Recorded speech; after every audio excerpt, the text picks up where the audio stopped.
This is Joe Magnuson, and I'm on location here with Lorenzo Lassiter. We're at Isa Cattle Company at El Dorado, Texas. Good to see you this morning, Lorenzo. Good to see you, Joe. Tell us a little bit about the operation. Well, this is a fourth generation ranching business. We're in the Beefmaster business, which was founded by my grandfather, and we also raise Charolais cattle, all registered cattle. To visit a little bit about Mix 30, how did you come on to the product? We had a friend that was speaking highly of it and kept kind of telling us we should try it, and this is cottonseed cake on grass country, and it was a big kind of shift for us, but we started trying it on a group here and a group there, and it just kept growing until we use it on everything now. So typically out here you're running a range situation, you're feeding this product free choice. Has it done anything for your labor cost?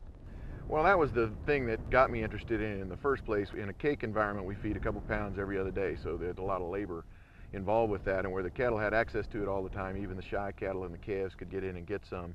I really like that part of it, where they had something to eat all the time, and it's had other benefits which we've grown into, but the labor savings was the first advantage that I saw over a cottonseed cake program. Lorenzo, on the ranch here, how many folks do you have working for you? Just one. So in terms of distribution of Mix 30 out here, what is his schedule? How often does he have to come out here and fill the tanks for you? Well, we get a truckload lot into a central location, which is this ranch. We operate on 4 ranches in this neighborhood. We have 6,000 gallons tank capacity that we get the main load in from Mix 30, and then from there we put it out in 300-gallon fertilizer plastic containers, which can be hauled in the back of a pickup or on a trailer.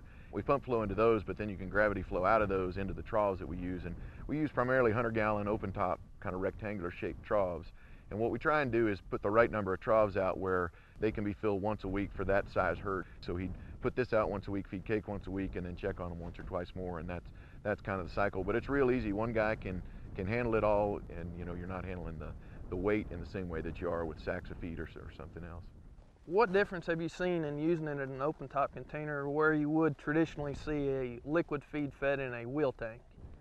Well, to be honest, the reason I didn't buy the lick covers in the first place was just for cost. It added a lot of money, and the fact that it could be fed in an open top container. I was worried about bugs and heat and rain and all those things, and it hadn't affected it at all. And so it's just a lot cheaper and simpler to feed it in an open top. But I think it also lets the calves get on it quicker, where they can get in and get a little taste of it here and there and not have to learn how to manipulate the wheel.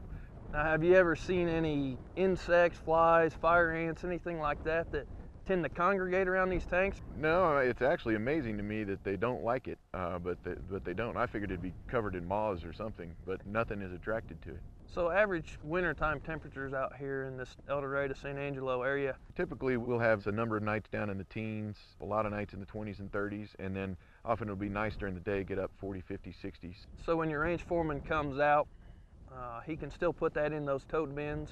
Oh yeah. And free flow it out right out of the back? back? Amazingly, temperature doesn't seem to affect it that much. Even on a cold day, you can handle it. It gets a little thicker. But I originally was thinking like old school molasses that used to feed. It could be hard to handle, and this has been really nice to handle in that respect. It's very liquidy, sort of like hot chocolate.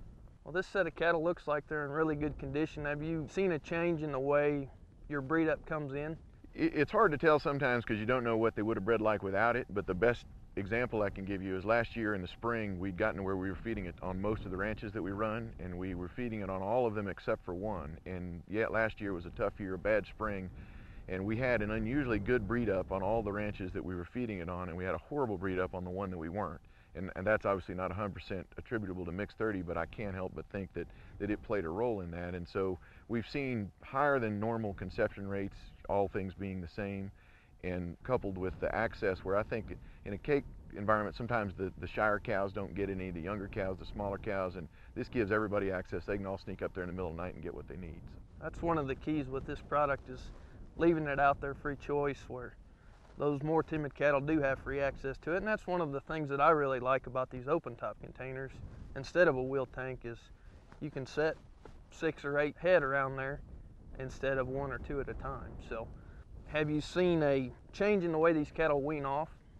I think there's almost a creep feed value to it, because if we put cottonseed cake out on the ground, the calves will get some around the edges, but the cows aren't going to let them have very much. They gobble it up real fast. And with these, the calves, I mean, you can see them back there eating, and now the calves are able to get in there and get some. So when we put them in a wean pen and move them on to a weaning feed, they're used to eating, and we don't have to teach them that at that time. And so it smoothed that transition quite a bit. In other words, you throw a trough down, and they're looking forward to going and seeing what's in it. Well, Lorenzo, it's been my pleasure to come out and visit with you this morning. sure hope to get back down here and maybe do a little hunting with you That'd be as we great. get in here one day. But we appreciate it. Thanks for coming, Joe.